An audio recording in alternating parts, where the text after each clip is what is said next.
Hey there, it's Marlene Helema from ImageMaven.com, and I'm going to be doing another video on the Lumix G9 firmware updates of late 2019. And in this particular video, I'm going to do a focus on focus.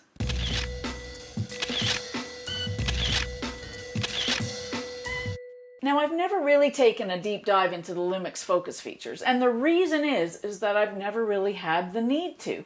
I shoot 99% of my photos on the autofocus single shot, AFS. And the reason is because it works for me, even with my skateboarding shots. Do you believe it? Now, I do use the custom multi setting for my focus areas, and sometimes I use the full 225 area focus because that does come in handy. But for the most part, it works with the custom multi. And the reason being is that I shoot skateboarding with a wide-angle lens. And with a wide-angle lens, you get inherently deeper depth of field, so more is in focus from front to back.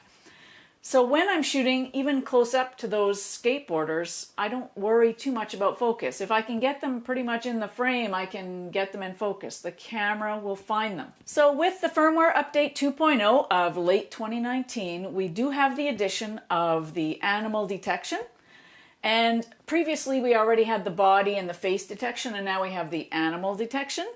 And I have it on good authority from many of my users out there, you know who you are, that it actually works really good.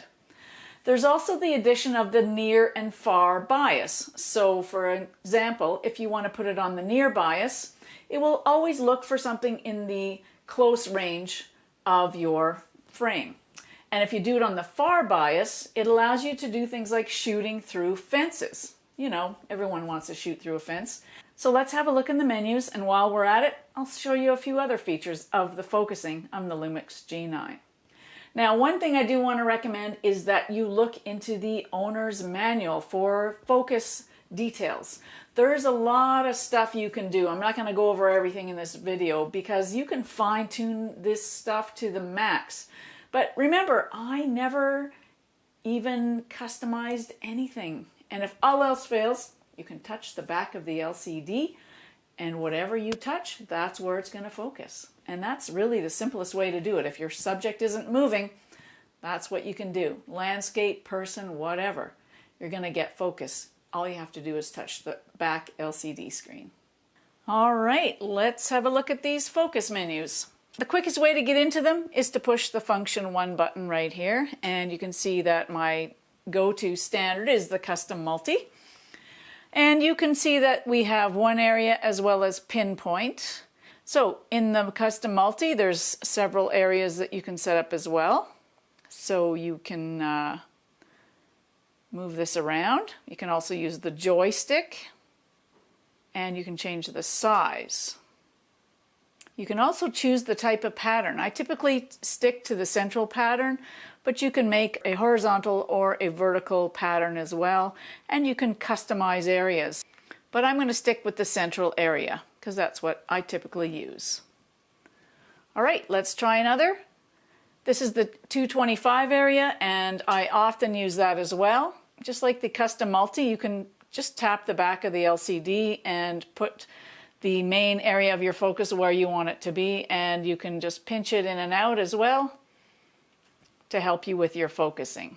So next we have tracking, and that's good if something's coming towards you or going away from you. And you can also choose which area of the frame you want to concentrate on. So you can see here that this is out of focus, and when I put this on that area, it becomes into focus. Next to tracking, we have the face, eye, body detection, and we have an animal detection as well. You can turn that on or off using that area. And just like the tracking, you can choose your area that you want in the frame to be in focus, and you can change the size of that area as well. So you can see if I move it over to that side of the frame, that the light that's in our shot goes out of focus, and then we can bring it back into focus. So again, eye, body, face detection. And just so you know, the shots of me on camera that you just saw or that you're seeing in this video were shot using this setting. Let's look into the near and far feature. So you go into your tools, focus, release, shutter, and you go down into AF AE lock. and you click onto that, and you can see that you can set up your AEAF lock button, which is this one right here. But what you want to do also is just scroll a bit further down to AF on, autofocus on, and you can go with near or far bias. So the near bias will bias your shot to whatever's closest to the camera, and the far will bias to what's in the distance. So a situation where you might use the near is, say you have a person in front of a landscape, it will find the person, not the background of the landscape. Where you would use a far is, say you're shooting through a fence and you don't want the fence to be in focus, or you don't want the fence to be in your way, it'll focus through the fence. For example, if you're at the zoo and you're photographing tigers and they're on the other side of a fence, so that would be something that you would use far. Okay, but I'm just going to leave mine on regular on, because typically, here's my setup, I'm into custom multi, and I just tap the screen where I want to shoot if my subject isn't moving.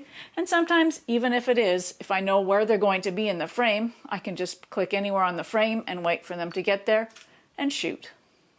Oh, I almost forgot there's one other new feature having to do with focus, and this has to do with focus using video. And we're in the video mode, and you go to the continuous autofocus menu, and you have off, mode 2, mode 1. So in mode 1, the continuous autofocus only works while the video is actually recording. So after you push the record button, it will continue to focus. So if your subject moves, it will focus on that subject. Mode 2, it's always on. In other words, even when you're not recording your video, it's kind of in standby mode so that your camera, your lens will continue to focus on the subject.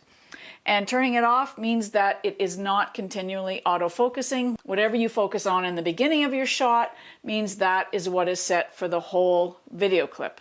So that's some new stuff to do with video. Now there are a couple of footnotes to this, so make sure you read the details in the owner's manual about this and all the new autofocus settings. If you have any questions, leave them in the comments below, and if you like this video, please give me a thumbs up. See you next time.